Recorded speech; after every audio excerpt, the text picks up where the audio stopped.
Olá pessoal, rapidamente sobre o último material sobre a resolução 777, achei muito legal, todas as contribuições continuam acontecendo, não esperava que isso fosse acontecer dessa forma, mas naquela publicação eu cometi um equívoco e fui alertado pelo José C, né, nos comentários. Olha, a 452 já foi revogada, é melhor verificar. Então eu fui verificar e agora eu trago uma informação um pouco mais precisa para vocês do aspecto do regulamento sobre condições de uso de radiofrequências no serviço radioamador. Como é que aconteceu esse negócio desde a 452 em 2006, quase 20 anos atrás, até os dias de hoje, o que é que está valendo. Então,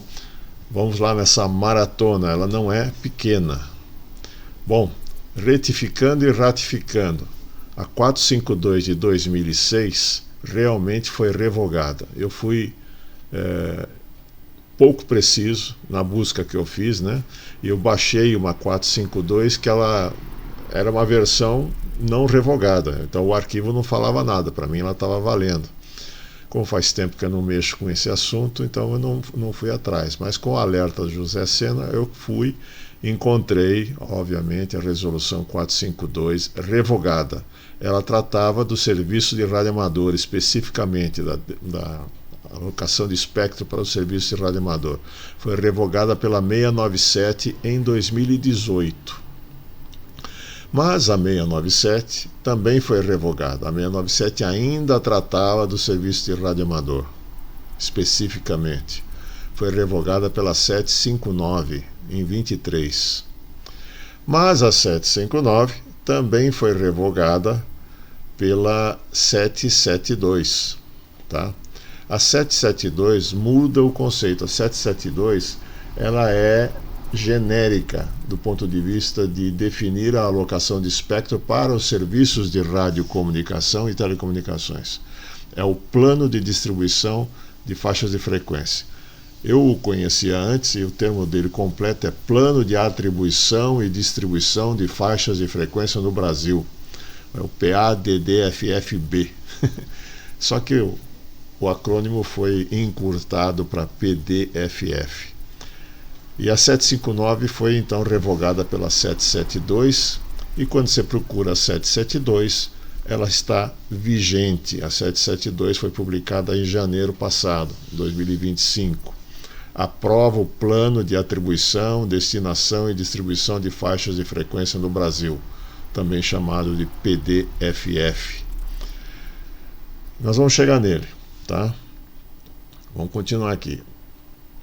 Quem que trata disso? E depois, eu estou preparando um material para concluir esse assunto regulatório, para mostrar o histórico regulatório do espectro de radiofrequência, do espectro radioelétrico, como ele é chamado, e como que a Anatel atua atualmente. A Anatel é composta de várias superintendências. Uma delas é a SOR, a Superintendência de Outorga e Recursos à Prestação. O que é prestação? Prestação dos serviços de telecomunicações. Então essa superintendência trata de todos os recursos que são necessários serem regulados para que todos os serviços de telecomunicações, e obviamente radiocomunicação está dentro, possa prestar o serviço. Então, por exemplo, ela tem uma gerência de certificação e numeração, cuida da certificação e homologação de produtos e do plano de numeração para o serviço telefônico. Então, o plano de numeração do serviço telefônico fixo comutado, que é o nosso telefone fixo, e do serviço móvel pessoal, do celular, os números são gerenciados pela Anatel e distribuídos, então, para as empresas prestadoras desse serviço. Existe uma gerência de outorga e licenciamento que operacionaliza as licenças para os serviços de telecomunicações. E a gerência de espectro e órbita e radiodifusão, que é aquela que cuida dos recursos limitados escassos. Existem vários recursos limitados escassos no ponto de vista de telecomunicações. Em outras áreas da sociedade outros recursos escassos, por exemplo, água, minerais, petróleo. Para cada um deles, então, existe uma agência para cuidar dos recursos limitados e escassos. No caso da Anatel, o que é escasso e limitado? Tem coisa que é limitada, mas não é escassa. Tem coisa que é limitada e é escassa também. Por exemplo, o espectro é limitado e já está faltando. Então, a agência tem que cuidar da distribuição e da atribuição desse espectro para o serviço para que ele seja bem utilizado de forma otimizada. Órbita geoestacionária em cima do Equador, órbita para os satélites. Então, as posições orbitais, elas são controladas. Isso é um recurso limitado e escasso. Radiodifusão é a distribuição dos canais de radiodifusão, que também é um recurso limitado e escasso. Então, por isso que essa superintendência de outorga de recursos à prestação é que cuida da distribuição do espectro e da alocação do espectro para os serviços. O PADDFF, como eu conhecia, eu trouxe aqui uma foto da edição de 2014, porque naquela época ainda você podia ter isso aí em papel. Era um livro que é publicado de tempos em tempos. E isso nós vamos tratar em outro momento, quando que é esse tempos em tempos. Que trata da alocação do espectro desde 9 kHz até 300 GHz, que é o entendido internacionalmente como sendo o espectro radioelétrico que tem que ser regulado. Esse plano acho que não é mais impresso, não se gasta mais papel com isso, ele está disponível na internet. Até pouco tempo atrás você podia inclusive ter busca. Tem um sistema de busca, não sei se ele está ativo hoje. Você buscava por serviço, buscava por faixa de frequência e daí descobria qual era a regulamentação para a alocação daquele trecho do espectro, ou qual era o espectro alocado para aquele serviço. Ok? Eu encontrei no site da Anatel uma nota de notícia, na parte de notícias da Anatel, de fevereiro de 2023, que ela fala da publicação anterior do PDFF. A publicação de 2023, que entrou em vigor em 1º de fevereiro de 2023. Eu só trouxe essa notícia para fazer alguns destaques para vocês do que tem nessa notícia, para esclarecer o que é o PDFF. Tá? Então, o primeiro trecho, não vou ler tudo, vamos lá.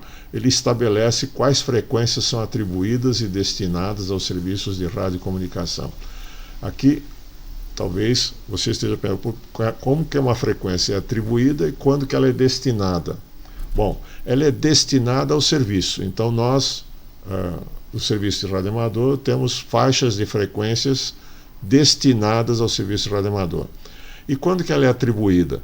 Por exemplo, o serviço de radiodifusão. Radiodifusão sonora em amplitude modulada, em frequência modulada, ou serviço de TV. Os canais de radiodifusão são pré-atribuídos regionalmente para haver coordenação do espectro e otimização de utilização desses canais, de tal forma que você possa reutilizar o mesmo canal em outras regiões quando eles não interferem entre si, né? Então, essa atribuição é necessária justamente para otimizar a alocação dos canais de radiodifusão. No nosso caso, isso não existe. Elas são simplesmente destinadas às faixas de frequência. Segundo parágrafo, o PDFF ele traz, e nós vamos ver isso com detalhes na outra matéria, duas colunas, são várias colunas, vocês vão ver. Uma delas diz o que a União Internacional de Telecomunicações, que trata do espectro radioelétrico, destina para as regiões 1, 2 e 3. E depois nós vamos ver o que são regiões 1, 2 e 3 e por que elas existem. Então, a ITU, ou UIT, União Internacional de Telecomunicações, R, radiocomunicação, tem um segmento radiocomunicação. Ela diz que, olha, para a sua região, nós estamos na região 2, Brasil é região 2, é recomendado, ela faz recomendações de uso do espectro. A recomendação é essa daqui, você vai usar o espectro assim. Então, o PDFF traz numa coluna qual é a recomendação da UITR e põe do lado qual é a destinação daquela faixa de frequência Anatel. A UITR ela não pode entrar na hegemonia nacional aqui, ou seja, Ela não pode mandar dentro do Brasil, por exemplo. Então, ela recomenda. Quem pega uma recomendação e transforma em resolução é a Anatel. Isso nós vamos ver lá no PDFF. Esse PDFF de 23, que está nessa notícia, foi decorrente da Conferência Mundial de Radiocomunicações, da UIT, que aconteceu em 2019. 2019, 4 anos depois, foi publicado o PDFF, porque tem um tempo de processamento, consulta pública, tem um processo para transformar uma recomendação UIT numa resolução da Anatel. Em 2023, essa conferência acontece de 4 em 4 anos. Em 2023, houve outra Conferência Mundial de Radiocomunicações e a Anatel publicou em 2025, 2 anos depois, a atualização do PDFF, que nós vamos ver daqui a pouco. E daí ele contém outros, como as resoluções Anatel específicas de cada serviço de radiocomunicação foram canceladas, ela trouxe mais detalhes para dentro do PDFF, é isso que está escrito aí no outro negrito, para melhorar o entendimento através do... Então, o plano de distribuição de faixa de frequência passa a ser praticamente o único instrumento regulatório para todos os serviços que usam espectro. Tudo foi convergido para lá, dentro daquele processo que eu comentei antes, da guilhotina regulatória, ou seja, de fazer uma revisão. E eles falam dessa guilhotina, terminando a notícia, né, que é um esforço de simplificação regulatória nessa última atualização. 23, 25 melhorou mais um pouquinho ainda. Então, nesse esforço, foram substituídas 37 resoluções da agência, foram revogadas. Tá? O que aconteceu? Se somadas as 14 resoluções atingidas pelo Regulamento de Condições de Uso de Radiofrequência, a Anatel substituiu e revogou um total de 87 instrumentos que dispunham sobre o espectro radioelétrico no Brasil. Essa ação da guilhotina regulatória, nesse sentido aqui, faz muito sentido, porque ao longo do tempo os serviços foram sendo criados, foram ficando mais complexos, e cria resolução para cá, cria resolução para lá, e esse espectro ele tem que funcionar como um todo. Os serviços ocupam o espectro lado a lado, e daí você fica mexendo na resolução de um serviço, você tem que ter certeza que o outro não está sendo afetado, e então uma complexidade regulatória muito grande. Aí a ideia é ter um instrumento único raiz, que a partir dele, então, a gente consiga operar o espectro, que é um recurso limitado e escasso.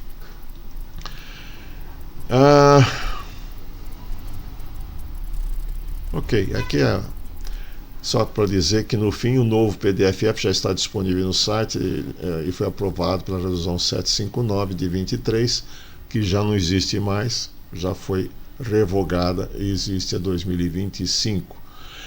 Esse é um mapa muito legal, no mínimo dá para você enfeitar o seu shack, a sua estação com ele, né? É um mapa de atribuição de faixas de frequência no Brasil. Tudo que está lá dentro do PDFF está desenhado aqui. Daí tem um código de cores e tal. Bom, mas não dá para ler nada. Dá. Esse é um arquivo PDF de alta resolução que no computador você pode expandir e você lê direitinho tudo que está escrito aí. Você vai ver tudo que está escrito aí. É claro que se quiser fazer uma decoração, seria bom imprimir isso num papel A3, por exemplo, colocar num pôster, pôr num quadro aí atrás do seu equipamento e tal. É bem colorido, mas tem tudo aqui, inclusive as nossas faixas estão aí também, tá? Muito bem. Então vamos à resolução 772 para convergir onde a gente gostaria de entender o que aconteceu. O plano é a própria resolução. Então, se você buscar aí no Google a 772, você vai através desse link aqui, né? Procura para o Google, é mais fácil que digitar esse negócio todo aqui. Você encontra a cópia da resolução. Eu coloquei aqui só o começo. Aprova o plano de atribuição, destinação e distribuição de faixas de frequência no Brasil, promovendo atribuições, destinações e condições específicas do uso de faixas de frequência nele dispostas. E aqui eu fiz um extrato da tabela dessa resolução. Essa tabela está lá dentro da resolução, tá? Eu peguei e fui recortando onde está escrito radioamador, para a gente poder dar uma olhadinha rapidamente. Depois eu sugiro que vocês mergulhem na resolução e deem uma boa olhada nela. Mantenha ela no seu disco aí, de vez em quando dá uma consultada. Tem coisa interessante aqui que eu já não tinha acompanhado, não estava lembrando direito. Bom, dá para perceber aqui o seguinte, ó. 3.500, 3.750, faixa de 80 metros é a destinação, é a recomendação para a região 2 da UIT, primeira coluna. Para o Brasil, a Anatel diz, ok, isso é faixa para rádio amador, até 3.800, não é até 3.750. Tem dois segmentos de faixa de rádio amador aqui, tá vendo? Vai 3.750, na verdade a Anatel diz que não, aqui no Brasil não vai ser, tá vendo que ela tem a atribuição de resolver o que ela bem entende aqui, 3.800. De 3.800 a 4.000 também é rádio amador. Aqui, no primeiro segmento, esse segmento de faixa de frequência, ela é destinada ao serviço rádio amador de forma exclusiva. A gente chama isso de destinação primária. É só para a gente. E aqui, de 3.800 a 4.000, a 4 MHz, ela é secundária, porque nós somos secundário para o serviço fixo e serviço móvel. Bom, eu não posso ter certeza se nós somos secundário ou esses serviços são secundários. Teria que fazer uma pesquisa um pouco maior.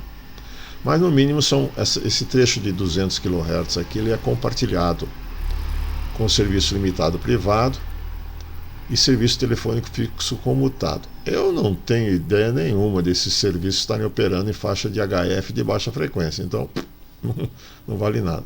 O que vale aqui a anotação é o seguinte: o PDFF remete para a resolução 759, que foi revogada, é anterior. Então aqui tem um loop aí que não está bem resolvido ainda, tá? Mas remete também para o ato da Superintendência de Outorga e SOR, para um ato de 926 de 2024, que foi publicado lá em fevereiro do ano passado. Então, veja, toda vez que aparecer um segmento só de rádio amador, aparece o ato 926 da SOR, da Anatel. Já aqui aparecem outros, decreto da presidência e o outro aqui, o ato SOR 915. Esses dois dizem respeito aos outros serviços, principalmente ao serviço limitado privado, tá? Então, vamos prestar atenção naqueles segmentos do espectro que são exclusivos, de destinação primária. Aqui também, a faixa de 60 metros, ela é toda compartilhada, tá vendo? O rádio amador entrou até em minúsculo aqui embaixo. Mas vale a 926 para 60 metros, 5 MHz. Aqui nós estamos sozinhos, tá vendo?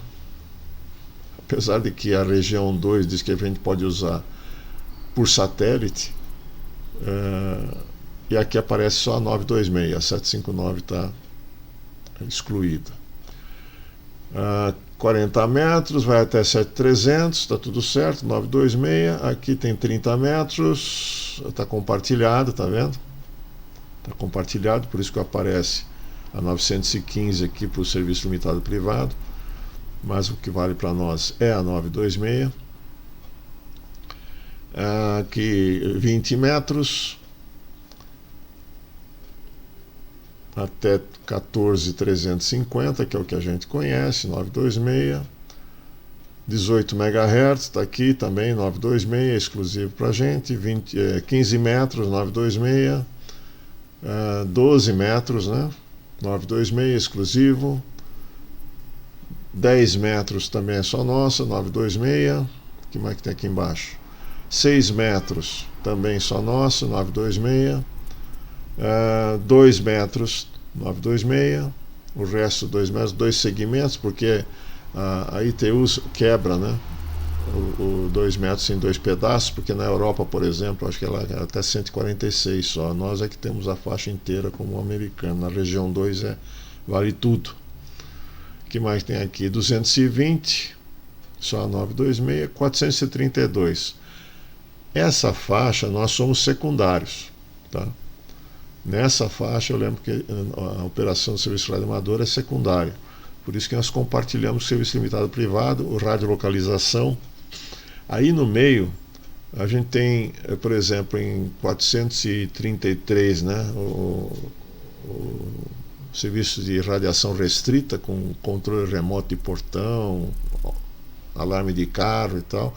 E se não me engano, tem um gap ali em 437 que a gente não pode utilizar porque é para radiolocalização por satélite, coisa desse tipo. Tá?